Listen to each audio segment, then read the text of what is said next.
Deuxième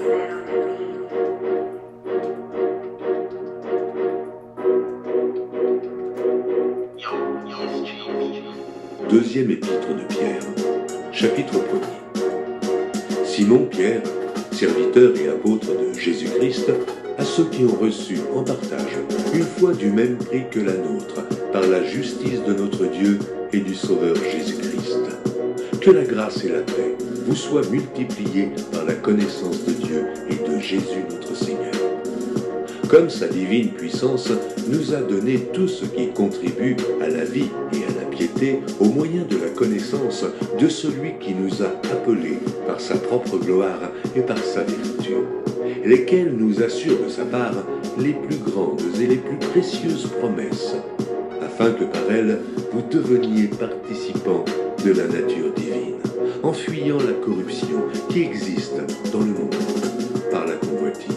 À cause de cela même, faites tous vos efforts pour joindre à votre foi la vertu, à la vertu la science, à la science la tempérance, à la tempérance la patience, à la patience la piété, à la piété l'amour fraternel, à l'amour fraternel la charité. Car si ces choses sont en vous, et y sont avec abondance, elles ne vous laisseront point oisifs ni stériles, pour la connaissance de notre Seigneur Jésus-Christ. Mais celui en qui ces choses ne sont point est aveugle. Il ne voit pas de loin, et il a mis en oubli la purification de ses anciens péchés.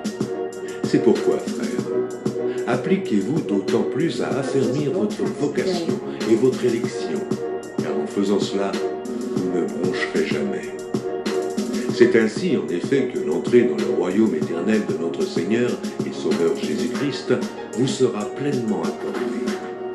Voilà pourquoi je prendrai soin de vous rappeler ces choses, bien que vous les sachiez et que vous soyez affermis dans la vérité présente. Et je regarde comme un devoir, aussi longtemps que je suis dans cette tente, de vous tenir en éveil par des avertissements, car je sais que je la quitterai subitement, ainsi que notre Seigneur Jésus-Christ me l'a fait connaître. Mais j'aurai soin qu'après mon départ, vous puissiez toujours vous souvenir de ces choses. Ce n'est pas en effet en suivant des fables habilement conçues que nous vous avons fait connaître la puissance et l'avènement de notre Seigneur Jésus-Christ, mais c'est comme ayant vu sa majesté de nos propres yeux, car il a reçu de Dieu le Père honneur et gloire, quand la gloire magnifique lui fit entendre une voix qui disait « Celui-ci est mon Fils bien-aimé, en qui j'ai mis toute mon affection. » Et nous avons entendu cette voix venant du ciel, lorsque nous étions avec lui sur la sainte montagne. Et nous tenons pour d'autant plus certaine la parole prophétique, à laquelle vous faites bien de prêter attention, comme à une lampe qui brille dans un lieu obscur, jusqu'à ce que le jour vienne apparaître et que l'étoile du matin se lève dans vos cœurs. Sachant tout d'abord vous-même qu'aucune prophétie de l'Écriture ne peut être un objet d'interprétation particulière, car ce n'est pas par une volonté d'homme qu'une prophétie a jamais été apportée, mais c'est poussé par le Saint-Esprit que des hommes ont parlé de la part de Dieu.